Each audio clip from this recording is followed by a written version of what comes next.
Have you ever made a choice and then found out that there were options you didn't know about, options you definitely would have chosen if you knew about them? I don't want that to happen to you, so I'm going to go through all of the types of photo booths so that you make an informed decision. I own a variation of a photo booth, so I tend to keep an eye and ear out for what's new out there. Put together this video covering all of the different types of photo booths and some pros and cons for each type. It's just for informational purposes. I don't sell or rent most of these booths. I just have my own, the Flipbook booth, which I will go over. If you're contemplating a photo booth and want to know what options are available to you, you're in the right place. So the first thing I would ask you, if you came to me asking about what photo booth you should pick, is your event more likely to bring in couples or groups? The upsides to the enclosed booth are that you really get those private moments and also really cute decor. You can have a specified photo area. There are even inflatable enclosures, or sometimes people can have little trailers that they bring in with their booth that can be really cute for photos inside and outside. Some downsides to the enclosed booth might be that, you know how when there's a dance floor, there's like the first couple people who get there and then it kind of brings in the crowd? Enclosed booths aren't really great for that, and there's kind of a long line. Also, you can't fit as many people, and you can't fit any props. But if you're okay with all that, enclosed booths are great. In fact, you can get really creative with enclosed booths. Like Nicki Minaj made a pink subway for her photo booth. Not that kind of subway. Okay, so if you don't want an enclosed photo booth, the kind that you want is called an open air booth. This is the kind that you'll usually see with a big background that has like logos on it, or maybe it's a flower wall or a hedge wall, but there's lots of room and you can see what's happening. Open air booths can fit more people, they can fit fun props, and they give you room to be really creative. They don't give much privacy, but watching other people have fun can really draw in the crowd so that everybody has fun. The second question I would ask is, do you want photo strips? Do you want like a 4x6 photo collage? Do you want a digital photo? Do you want a digital video? Or do you want a print video? Yeah, printed videos. We could do that. Before we go into that too much, would you do me a favor though? Could you just like this video so that other people can find it? Or even send it to somebody who's looking for a photo booth so that they can make an informed decision for their event? Thanks. Believe it or not, photo strips have been around for almost a century. So if you've used a photo booth at the mall or at the zoo, you usually get photo strips. They're about 2x6. There's usually 3 or 4 pictures just kind of stacked one on top of the other, or maybe even sideways. Photo collages came onto the scene a little bit later, and they're typically a full 4x6, so about twice the size. They usually have 3 or 4 photos still, but the rest of the room they can use to customize it and make it fit your event. As time passed, photo collages became more popular, and things are easier to find for a 4x6 photo than they are a 2x6 photo, so that's something you should keep in mind. Then came the digital age, and we got the shareable images that you don't have to print, which is a really cost-effective option. Then we got video booths, like the 360 booth and the Glam Bot. These both take really cool slow-motion videos that are really cool to share online. 360 booths typically come with a platform and like an arm that has an iPad on it, and it rotates around. This can be a little risky if your guests are drinking, and it can leave some people out if they have mobility issues. But there are alternatives that can be more accessible and a little safer. They have now the overhead 360 booths, which basically is the same arm, but no platform. They have like an arch that goes over you, and then it spins above that. Or they also have a similar one called a 180 booth, which has the same arm over there, but instead of going around, it just goes up and over. 360 booths are great if you have a really nice updo or the back of your outfit is nice. It's one of the very few ways you can capture that without kind of like, yep. The other slow motion video booth is called the Glam Bot. This one you might have seen on the red carpet lately. It's run by the guy who has like really long wavy hair. Anyway, it's one of the newest photo booths on the scene. They can make really cool videos when they're done right. The downside is that for now, they're really large and thus very expensive. Then, like I mentioned, there's the printed videos. Now these ones are called flipbooks, and that's the kind of booth that I have, a flipbook booth. What our booth does is we take a 7-second video or a GIF of your guests, and we print that video into a 28-page flip book. So when you flip the pages quickly, it plays the video in your hand. So you can have a digital copy that you can share online and also a hard copy that you can actually hold.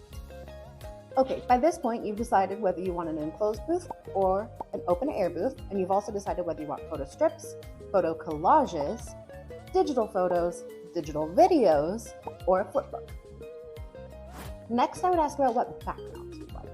Maybe you've seen the Willy Wonka Glasgow experience, and you want to make sure that your event doesn't end up like that. That means you know the importance of not cheaping out on your backdrop. Or if you do, at least ironing it. But maybe you'd prefer a flower wall, or a hedge backdrop, or a shimmery curtain. These are all types of backdrops that I call static backdrops. They're the same for every guest, and it can be easy to fit your theme. One type of booth specifically known for its static background is called the glam booth, not to be confused with the earlier mentioned glam bot. The glam booth is just a bright white background, and then they do a black and white photo with some retouching. It was made famous by the Kardashians, which hate them or love them. The result is a very classy, almost timeless effect. If you don't want a static background, you might want a dynamic background. Dynamic backgrounds are either backgrounds that move or backgrounds that can be changed. One benefit about your guests being able to choose their own backdrop is not only that they can get one that suits their personality, but also if their dress happens to match your background, it won't be an issue. They can just choose a new background. The downside to a green screen booth is that there's a big green rectangle or square in the middle of your otherwise perfectly decorated event.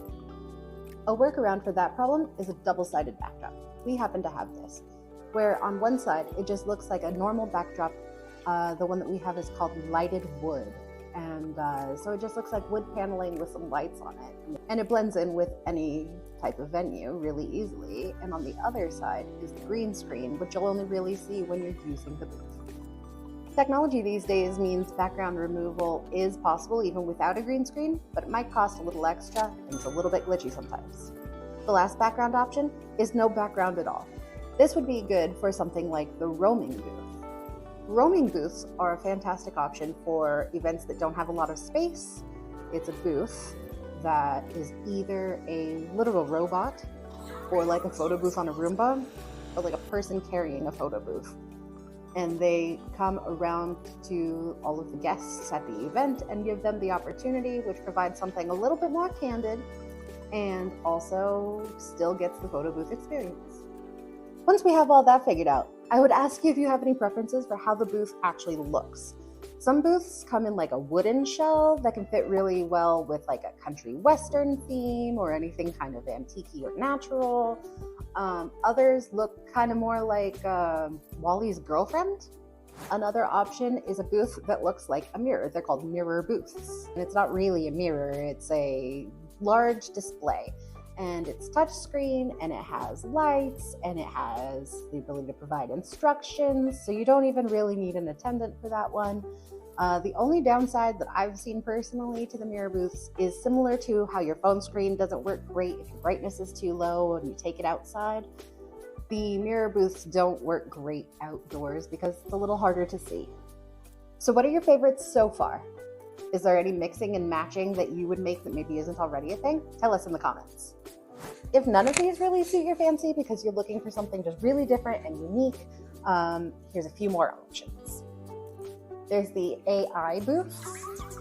These booths can either change your face or take your face and put it on a different body, or change the whole background. They're really cool for themed events if you're a little bit more into things like AI. Otherwise, AI also does something called a Draw Me bot, which is gaining some popularity. The Draw Me bot, basically, it does a drawing. It's a little robot, and some are better than others. So make sure you take a good look at what your particular company's done in the past. If you're looking for something really big and interactive, there's something called a mosaic booth. So the mosaic booth takes pictures of your guests like usual, but also prints a tinier copy with coloring overlaid on top of it. And they have specific spots to stick their little sticker. And once every guest has stuck their little sticker all over, it comes together into a beautiful, larger picture. This can be really great if you're getting a theme across of unity and everybody making a difference. It really shows that. The downside to the Mosaic booth is it does require participation. If you're looking for something more individual for artistic experiences, consider the graffiti wall. If your event is a little bit more artsy and you want something for your guests to be able to play, this would be a really good option. What it does is it lets your guests take a picture and then edit that picture with a digital spray paint can. So all of the fun, none of the fumes. If you're confident that you don't need anyone to help you with the booth, you could run it yourself. There are a couple of options for this. There's the mail-in booth, where they mail you the booth, you use the booth, put it back in the package, and mail it back. There's also the drop-off booths, where a company that usually has attended booths can drop off the booth, you can use it, and then they'll pick it up when you're done. Is there anything I didn't cover? Do you have any more questions? Comment it below. And if you're interested in more videos like this, or videos such as questions to ask your photo booth vendor before you book, or how to DIY a photo booth that doesn't look cheap, stay tuned, subscribe, and we'll be here next week.